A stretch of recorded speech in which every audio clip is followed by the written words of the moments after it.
Hello friends, मैं उसमें तो साथ करता हूँ आप सभी का हमारे चैनल कैशफिन पे। तो दोस्तों, आज के इस वीडियो में हम लोग बात करने वाले हैं कि अगर आपने ब्रांच ऐप से लोन लिया है और आप उसका रीपेमेंट नहीं कर पा रहे हैं किन्हीं कारणों से, तो क्या कुछ प्रॉब्लम आपको हो सकती है, क्या कुछ परेशानियां आपको फेस करनी पड़ सकती है। ऐसे बहुत सारे कमेंट्स अक्सर हमारे टेलीग्राम चैनल पर मिलते रहते हैं कि हमने लोन तो ले लिया लेकिन अब हम चुका नहीं पा रहे, तो क्या एजेंट हमारे घर आएंगे, क्या कोई लीगल नोटिस इशू होगी, तो क्या कुछ कंसिक्वेंसेस इसके होंगे। तो दोस्तों, यही मैं आपको इन्फॉर्मेशन देने वाला हूँ इस वीडियो में, तो वीडियो के अंत तक हमारे साथ बने रहिएगा। बट इससे पहले मैं वीडियो में आगे चलूं, अगर आपने तो चैनल को सब्सक्राइब नहीं किया है तो चैनल को सब्सक्राइब कर लीजिए, इस वीडियो को लाइक और शेयर कर दीजिए, और हमारे लिए कोई भी सजेशंस हो तो कमेंट बॉक्स में कमेंट जरूर कर दीजिएगा। आने वाले वीडियोस में दोस्तों मैं डेफिनेटली आपके कमेंट्स को कंसीडर करूंगा। आप लोग चाहो तो हमारे सोशल मीडिया प्लेटफॉर्म का भी फॉलो कर सकते हैं, उन सभी का लिंक डिस्क्रिप्शन बॉक्स में आपको मिल जाएगा। तो दोस्तों, मैं उम्मीद कर रहा हूँ कि आप लोगों ने जरूर अपना अकाउंट ब्रांच ऐप पे क्रिएट कर लिया होगा, लेकिन अगर आपने अभी तक अकाउंट क्रिएट नहीं किया और आप यहाँ से लोन लेना चाहते हो और अर्न करना चाहते हो, तो दोस्तों आप हमारे रेफरल लिंक का इस्तेमाल करके अपना अकाउंट क्रिएट कर सकते हो। इस वीडियो के डिस्क्रिप्शन बॉक्स में आपको हमारा रेफरल लिंक और रेफरल कोड दोनों मिल जाएगा। आप उस कोड का इस्तेमाल जरूर करेंगे जिससे कि आपको 100 रुपये की बेनिफिट हो जाए। दोस्तों, इस ईयर मैं आप लोगों के लिए कुछ अर्निंग से जुड़े हुए ऐप लेकर आया हूँ, जिसमें कि आप अपना अकाउंट क्रिएट करके इन पार्टिकुलर ऐप पे इसे रेफर करके अर्न कर सकते हो। इन ऐप का नाम है दोस्तों फाई और जुपिटर।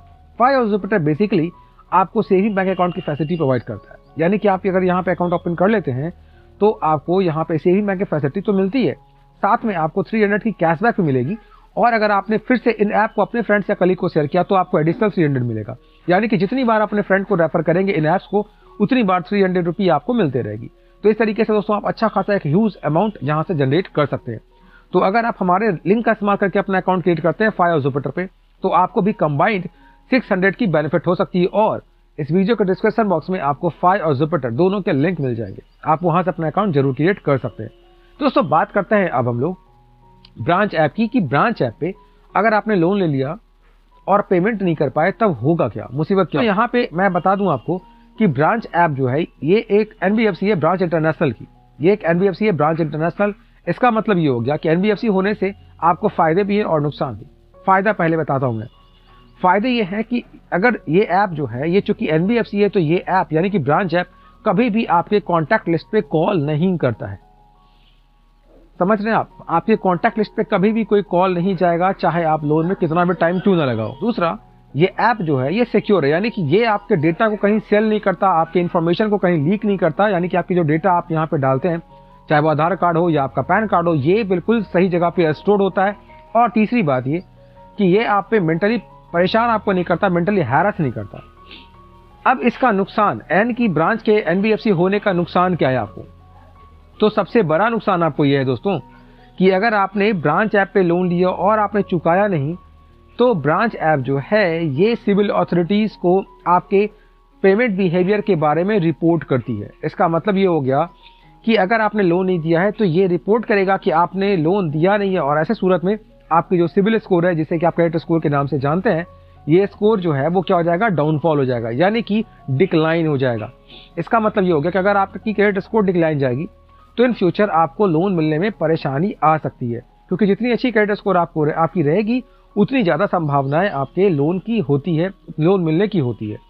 तो सबसे बड़ी प्रॉब्लम यही है कि चूंकि ये एनबीएफसी है तो ये रिपोर्ट कर सकती है, और इसके रिपोर्ट के आधार पे आपको परेशानियों का सामना करना पड़ सकता है अगर आपकी क्रेडिट स्कोर खराब हो जाती है तो ये प्रॉब्लम सबसे बड़ा होता है। इसके अलावा जो बाकी के सवाल है कि क्या हमें जो है कोई लीगल नोटिस आने वाली है या कोई एजेंट विजिट करने वाले हैं, तो दोस्तों मैं आपको क्लियर कर दूं यहाँ पे कि कोई लीगल नोटिस नहीं आती है और कोई भी एजेंट विजिट करने के लिए भी नहीं आते। अगर आपका लोन छोटा है, यानी कि 10,000 15,000 रुपए तक का लोन अगर है, तो आपके घर पे कोई भी लीगल नोटिस नहीं आएगी और कोई एजेंट विजिट करने भी नहीं आएगा। लेकिन अगर आपका लोन ज़्यादा है, 50,000 के आसपास है, उससे ज़्यादा है, तो 3 महीने के बाद यानी कि 90 डेज के बाद एजेंट विजिट होने की संभावना होती है। वो भी बहुत मुश्किल है, 6 महीने के बाद ही होती है, तो संभावना उसकी भी काफ़ी कम है।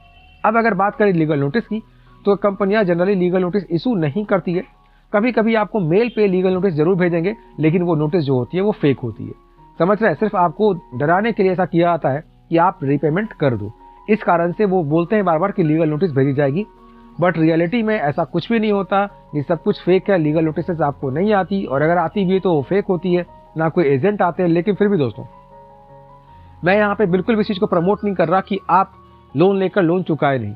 आप कहीं भी लोन लें, किसी से भी पैसे लें, तो आपको जरूर उसको रीपेमेंट करना चाहिए, क्योंकि आपने अपने बुरे वक्त में किसी से पेमेंट लिया है, पैसा लिया है, तो ये आपकी एथिकल रिस्पॉन्सिबिलिटी भी है, यानी कि आपका एथिक्स भी है कि आप उसको पेमेंट करें। और दूसरा कि आप अगर एनबीएफसी से पैसे लेते हैं तो अगर आपने रीपेमेंट नहीं किया तो क्रेडिट स्कोर आपकी जरूर खराब हो जाएगी। तो याद रहे कि अपनी क्रेडिट स्कोर खराब आपको नहीं करनी चाहिए, क्योंकि फ्यूचर में आपको मे भी शायद एक बड़े लोन की जरूरत पड़ जाए। तो इसका ध्यान रखेंगे कि आप अपना रीपेमेंट जो है वो जरूर कर दीजिए। अगर मान लेते हैं कि कभी मतलब कुछ समय आपको आने वाला है, लगने वाला है पैसे आने में, तो एजेंट्स के साथ आप सेटलमेंट कर सकते हैं। लोन सेटलमेंट के जरिए आप वहां पे रीपेमेंट कर सकते हैं या फिर उनसे एडिशनल टाइम आप ले सकते हैं।